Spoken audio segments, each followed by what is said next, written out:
Hi, I'm a possum and I find garbage. Today's garbage is Fred the... Some of you might be too young to remember who Fred is.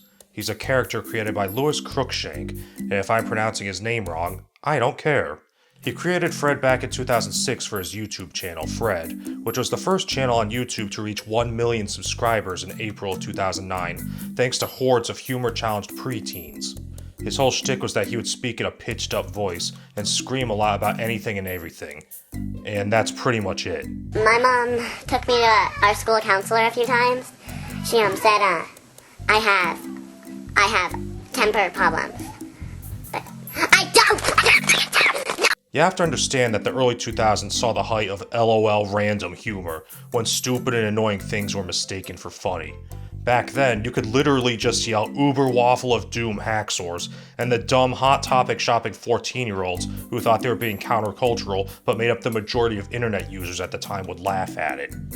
This was the era of Annoying Orange and Invader Zim, so it was the perfect environment for Fred to flourish, in much the same way a Chinese wet market is the perfect environment for a deadly infectious disease to flourish. Good thing Judy didn't come over, or else she would have saw that I peed inside the pool. Thankfully, our society seems to have moved on from that, and now Lucas and his awful channel have faded into irrelevance, and he has since sold the channel to some company that makes vapid children's videos, but they haven't posted anything new since 2015, and the channel will likely stay dead thanks to YouTube's COPPA lawsuit putting restrictions on children's content, so it can go into the mass grave of children's videos designed to game the algorithm right next to Baby Shark. Lucas himself has started vlogging, and he has over 3 million subscribers, but as of the time I'm making this video, it's been almost a year since the last time he had a video break 1 million views. That's probably because he's now making the same uninspired bullshit every other vlog channel makes, and he's getting lost in the shuffle of equally unwatchable vloggers climbing over each other for a taste of notoriety. So I think it's fair to say Lucas is washed up. Now, I don't know Lucas. Maybe he's a nice guy in real life. But even if he is, he could be a nice guy all the way to the mall and himself. These days, when we have absolutely colossal channels like PewDiePie and T-Series, the idea that a YouTuber with a comparatively measly 1 million subscribers could be considered a superstar just seems absurd. But back then, no independent creator had gained 1 million followers before. So Fred was seen as a big deal, and naturally, establishment media wanted a slice of that pie. I ain't talking about the kind of pie that Movie Bob makes love to. Seeing Fred as the latest geek show to hijack the attention of the world's dumbest children, Lionsgate struck a deal with Lucas to slap together an awful movie for which nobody gave even the slimmest about the quality, thinking it could float on name recognition alone, in much the same way a turd floats in a toilet bowl filled with piss water.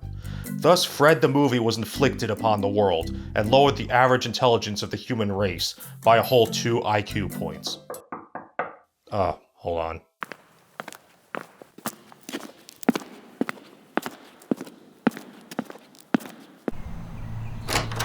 Hey, it's Fred! The movie starts with Fred talking directly to the camera in a computer window in an attempt to simulate the experience of watching his videos on the internet. I don't have a gun up to my head just yet, so it's not succeeding.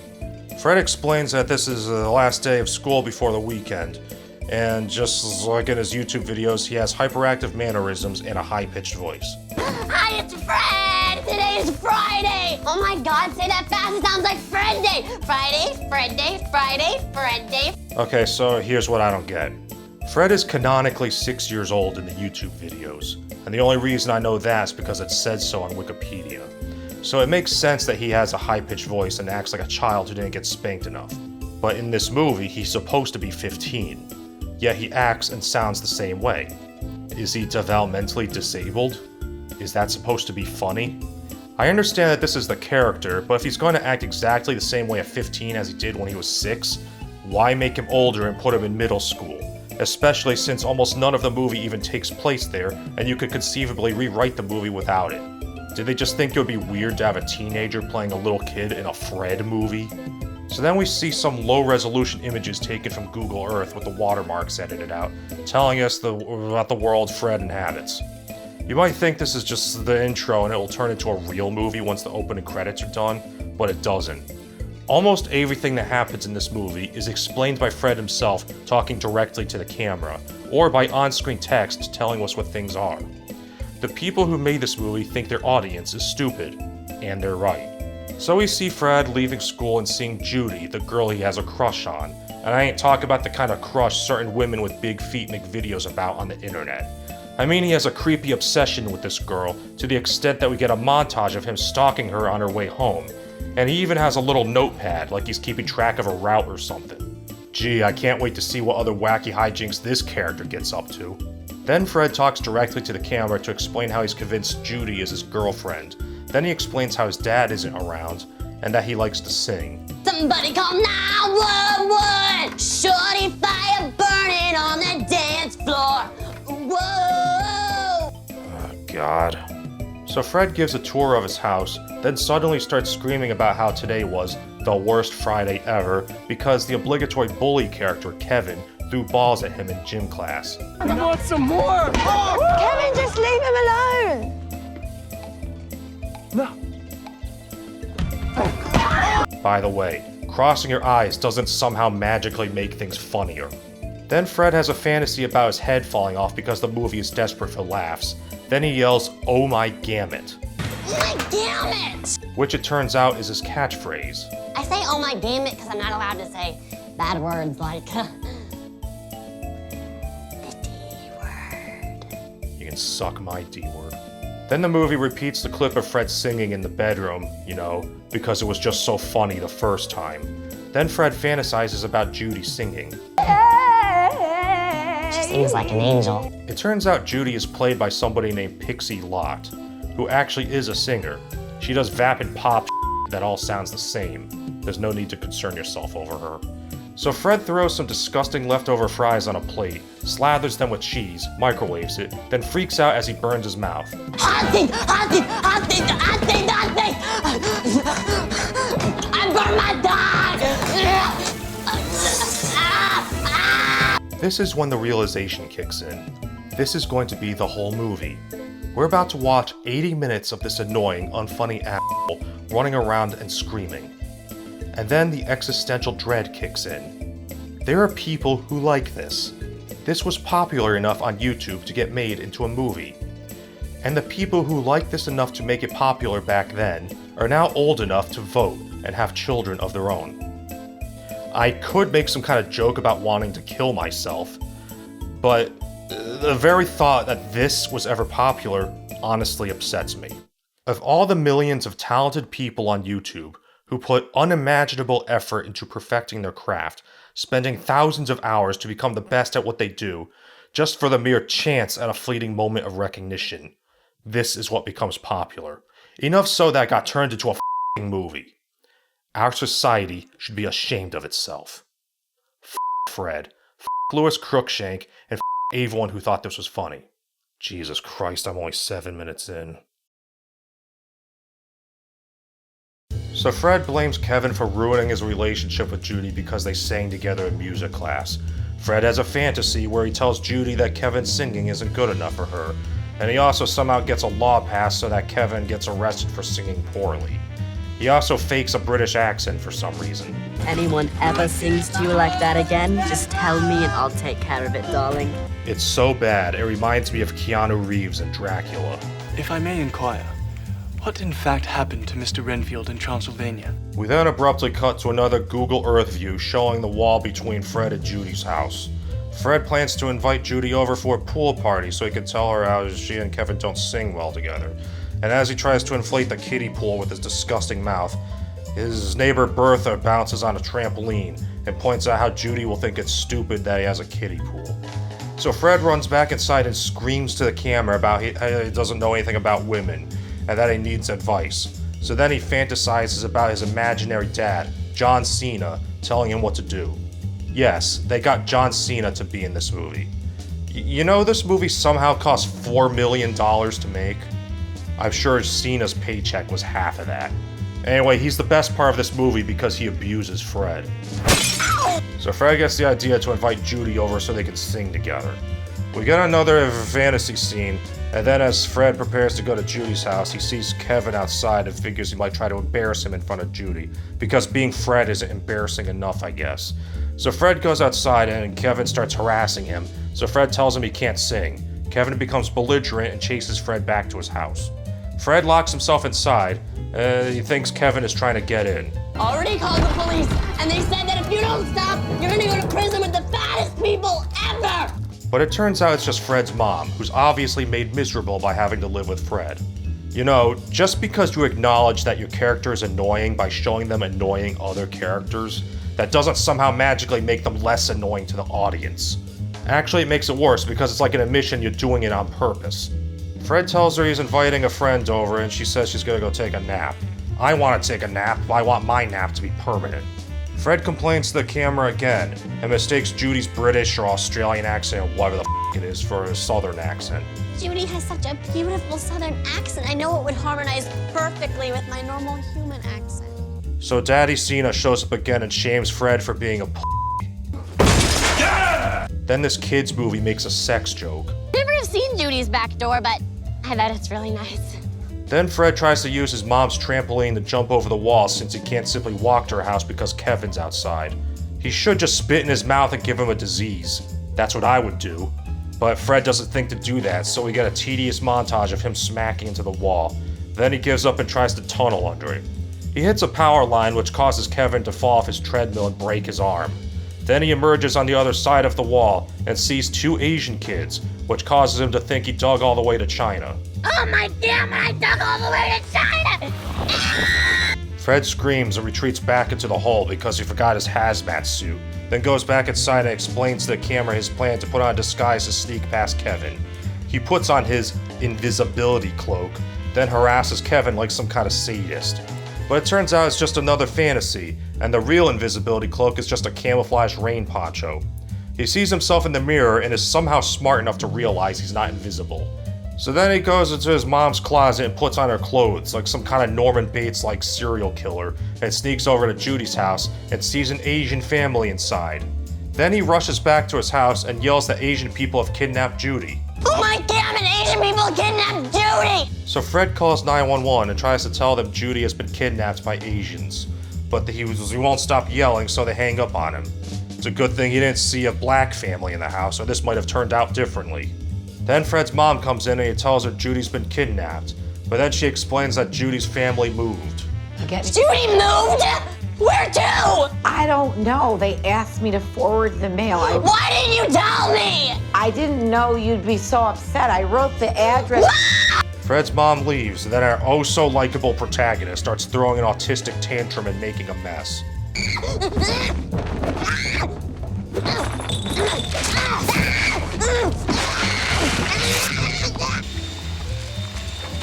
Later that night, Fred sings about how sad he is while laying in bed. And then Daddy Cena shows up again and takes Fred out in his Humvee. Daddy Cena shows Fred a video of Judy asking Fred to rescue her. Then Fred wakes up and comes to the conclusion that Judy somehow psychically told him to come rescue her. We have a psychic connection? And the dream is the only way she could possibly communicate with me. He uses the internet to find Judy's new house, and he zooms in on a picture and sees the house's previous owners sitting on the toilet, and is shocked at the very thought of other people having natural bodily functions. That is sick! He pooped inside her bathroom! The ghost of that guy's poops will be inside Judy's bathroom forever! What if they come back to life, huh? So Fred realizes that to get to Judy's house, he will have to traverse the woods. But he's afraid of the woods because when he was little, his friend Evan Weiss went in and disappeared and made him piss himself. Fred calls 911 again and asks to buy a bus ticket. They tell him 911 is for emergencies, and he starts ranting that this is an emergency. Then they hang up on him again. But it turns out Fred already knows the number 7 bus will take him a block away from Judy's house, but he doesn't know how long the trip will take, so he prepares for the worst by bringing a bunch of stuff he doesn't need, including a bottle of ketchup. This prompts another nonsensical fantasy.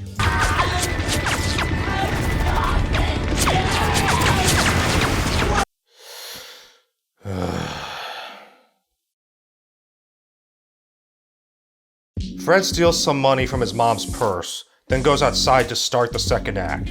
Okay, let's just talk about Fred as a character for a minute. We're about 32 minutes into this movie, and already we have seen our hero do several things which could be considered immoral.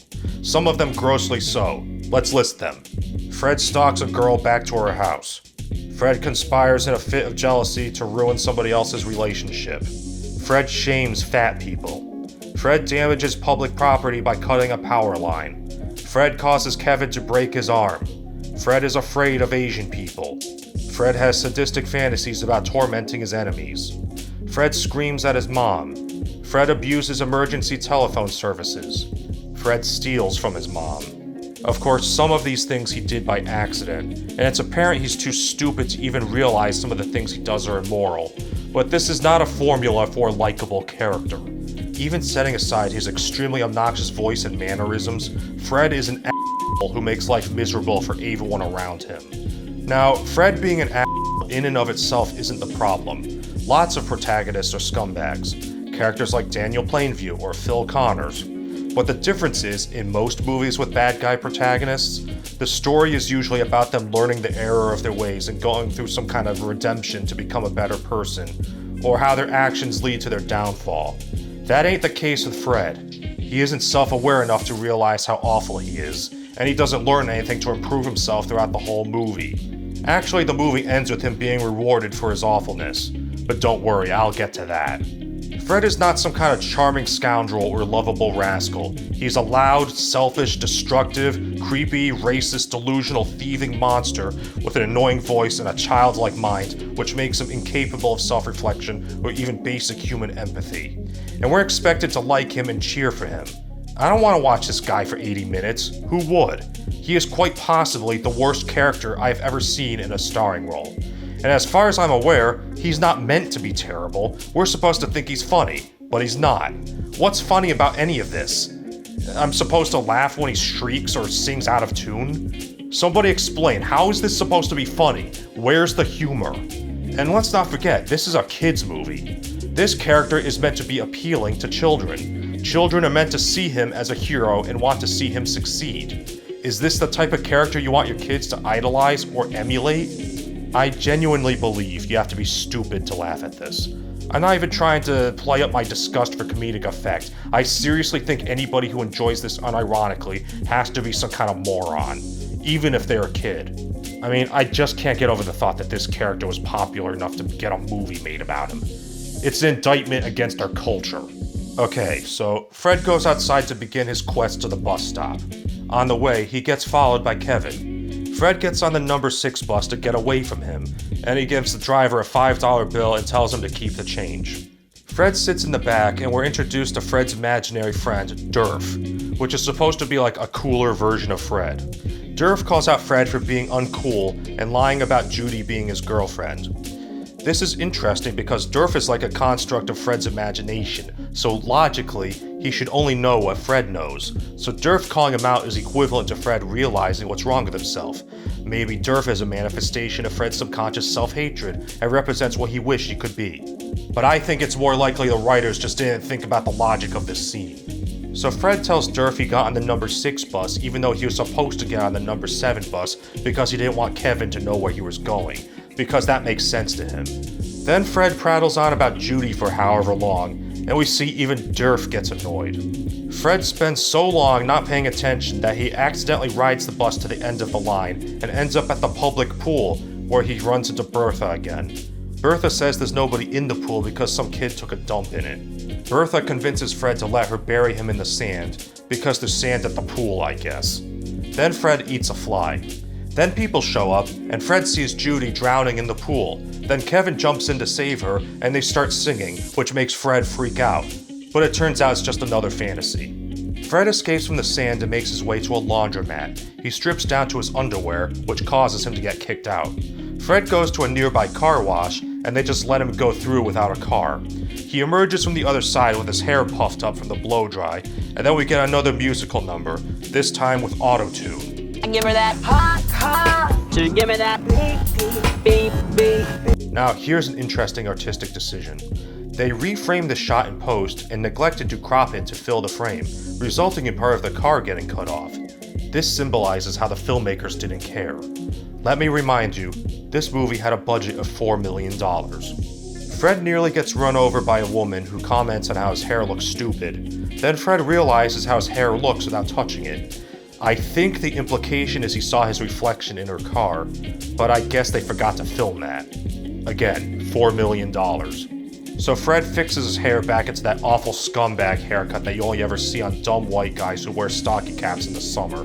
Then he sees a pet store and excitedly runs in. Fred mistakes a Pomeranian for a squirrel and decides it would be a good present for Judy. But then the two stereotypically gay store owners tell him it's $795. So he waits until they're distracted and tries to steal it by hiding it in his shirt. So if all that other stuff I mentioned isn't enough to convince you that Fred is a scumbag, now he's stealing a dog. Can you imagine Fred showing up at your house or place of work to steal your— Son of a bitch! What? Hey, it's Fred. What the hell is your problem? I have a mental disorder known to humans.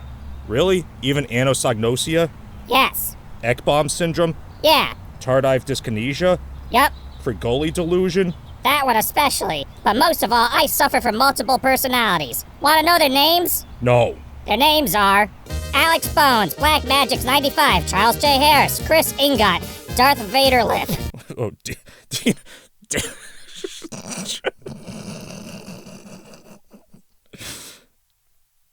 Dean Vanderlip, Hey Rita Nidpenna, Jan Gavura, Shid 25 Moby, John Wellington, Joseph Reagan, Kills Shot, Lib, Mick Squizzy, Michael Lowe, Nicholas Slater, Peak T, Paco, Ragiel, Reed Strickland, Ricky Baruga, Ruin Scepter, Circe Fox, The Sauce God, Twilight City Studios YouTube channel, Victor Alexandrovich Gontar, and God Howard. Noah Bruckner and Sing Biley. That's a lot of personalities. Why haven't they ever showed up in your videos? None of them know how to work a camera. Why are you here? I just wanted to let you know that I'm not the one who stole your dog. I don't even own a dog. Well, of course you don't, because somebody stole it, and it wasn't me. Now that you mention it, my neighbor said his dog went missing recently. You wouldn't happen to know anything about that, would you? No, I only stole yours. No, I didn't steal anyone's dog. I don't know anything about any stolen dogs. Can you wait here for a minute? Okay.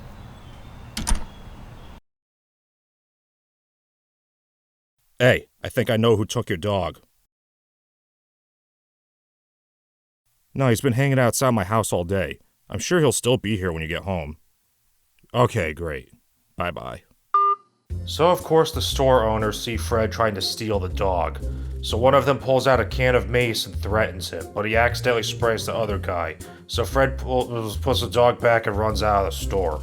Fred runs down the street and stops by a guy who's fixing a pickup truck to ask him for directions, but the guy only speaks Spanish. Fred, being a racist, doesn't understand that there exist other cultures in the world, so he accuses the guy of being a spaceman and runs away screaming. Fred screams all the way to the city dam, where a security guy tells him he'll have to go through the woods to get to wherever it is he's going. Fred is scared, but then the security guy tells him to be a man and face his fears. I'd man up. I'd face my fears. I'd BS. I'd be somebody. That's me. Who are you? So this movie's trying to have a theme about facing your fears or whatever? That's cute. So Fred runs off and makes his way to the woods where his friend Everett disappeared years ago. He walks in, hears a noise, then runs out, then walks back in. Then we see Fred walking around, jumping at every little sound he hears. To calm himself down, he starts singing. This place isn't so nice. I never wanted to come back here. His singing gets the attention of an animatronic deer. I don't think it's supposed to be animatronic within the context of the movie, but it's so bad they must have dug it out of a dumpster behind a Chuck E. Cheese's. This movie cost $4 million. Also, the thing talks. Do you all talk? Some of us way too much. The deer asks Fred if they could sing a song together. Walking through the woods, but there was nothing to fear since I met my friend the deer. That's me.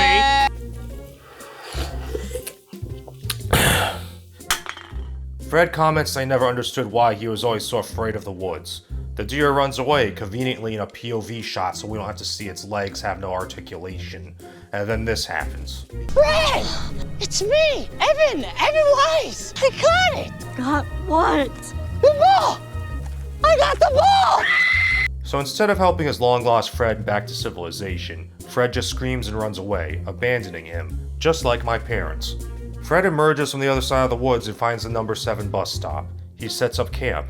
Kevin rides by with his mom and laughs at him. Then Fred eats some sardines straight from the can. Then explains to Derf that he's only eating them because he forgot his can opener and the sardine can had one of those pull things on it. I have a pull thing on me. Why don't you give it a good yank? Fred falls asleep, then Derf wakes him up to get on the bus. Fred brushes his teeth as a woman gives him a dog to give to Judy, which, again, Fred mistakes for a squirrel. Fred arrives at Judy's house and just lets himself in. You got my psychic message! Fred explains Harrowing Journey across town, then they sing together. But it turns out to be yet another fake-out dream sequence, because wasting my time is funny, apparently. Fred gets on the bus for real this time and makes his way to Judy's house. He just lets himself in and sees there's a party going on, and Kevin's there. Everybody laughs at him and tells him to leave, but Fred refuses, adamant that Judy would want him to be there. Then Judy walks up and tells him to leave because he's embarrassing her. Several kids pull out their phones and start filming, all of them in portrait orientation because they're idiots. Then Kevin walks up and splats something on Fred's shirt. I don't know what it is, it looks like a piece of bread or something. Whatever it is, it causes Fred to vomit all over Judy. Everyone laughs, and then Fred runs out of the house. Fred! Fred, wait! Fred starts walking home, but then the bus from earlier shows up, and the driver offers him a ride because he gave him a generous tip earlier. So Fred rides the bus back home. Take care, kid. Thanks. Don't. That's lame. Fred goes into his house and can't even summon the willpower to scream at the camera. So instead, he walks off to quietly contemplate his situation in a calm and reason. Just kidding. F*** you. That was so humiliating! I can't believe Judy had a party and didn't even invite me! She's not who I thought she was at all! Fred's mom comes in and tells him one of his friends sent her a video. Fred sees that Kevin uploaded the video of him puking on Judy to YouTube. So then he decides to get revenge by throwing his own party. I'm gonna have a party, and no one's gonna be invited. So Fred is petty enough to actually go around telling everyone who was at Judy's party that he's throwing his own party and isn't inviting them. What is this? Your disinvitation. I'm having a party and you can't come.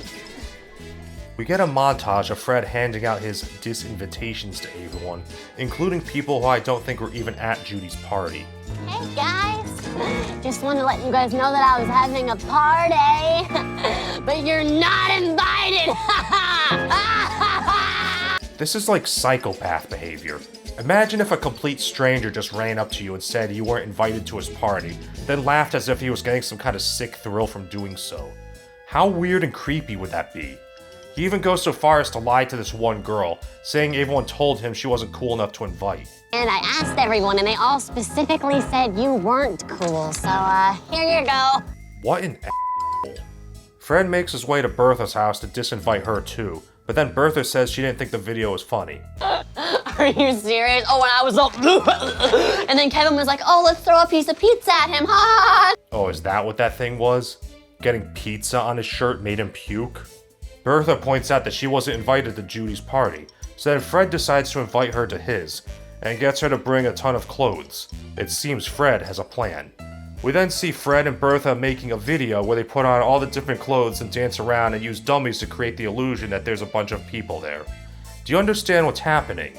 Fred is trying to use filmmaking tricks to fool people into thinking he's throwing this crazy party with hundreds of people to make himself look more popular than he really is. All just so he can make everyone he disinvited jealous. Fred makes sex faces in a mirror for some reason. Then we see Fred finishing editing the video. Then he revels in the thought of making everyone he didn't invite jealous. But then he has a second thought and wonders if everyone will realize it's fake. Note that he's not having second thoughts because he realizes how petty, deceptive, and immoral this is, but because he's afraid it might backfire. But what if they think it's fake? That won't be good. I mean, they'll think I'm even a bigger loser, so... So Fred debates with himself over whether or not he should upload it until he slams his head into the keyboard in frustration and sends it by accident, because that's how computers work. Then we get to watch the video eat up 3 whole minutes of screen time, even though we just watched 2 minutes of them making it. Then we cut to Fred's school, where all the kids talk to the camera about how they saw the video and wish they were invited. And some kids even lied to other kids about how they were there. So everyone thinks Fred is cool now because of this fake video that he and Bertha made. Fred's mom sees Fred looking at Judy's house in the computer again, and Fred zooms in to show the guy sitting on the toilet. Fred's mom says they dated once 15 years ago, implying that this guy is Fred's dad. Nothing comes of this. We then cut to Judy showing up at Fred's house. Judy apologizes to her stalker for not inviting him to her party. I totally deserve to be bathed all over. Why? For not inviting this utterly toxic, manipulating scumbag over to your house? Or are you just sorry because he's popular now? Judy asks Fred if he wants to hang out and sing together. Fred screams with joy, and then the movie ends with Fred getting the girl he doesn't deserve. Really, that's it. That's how the movie ends. So I guess the moral of this kid's story is if you can't make friends just being yourself because you're too much of an unlikable piece of human garbage, then you should trick people into thinking you're cool and everything will turn out alright and you'll even get the girl in the end. What kind of f***ed up movie is this? So that's Fred the movie. My neighbor should be home any second now, so I'm gonna go enjoy the show. Hey, it's Fred! Well, looks like Fred's still here. And here comes my neighbor now. Perfect timing. Where, dog? Oh my damn it, what is that? You took dog! Give dog back now! Holy shit!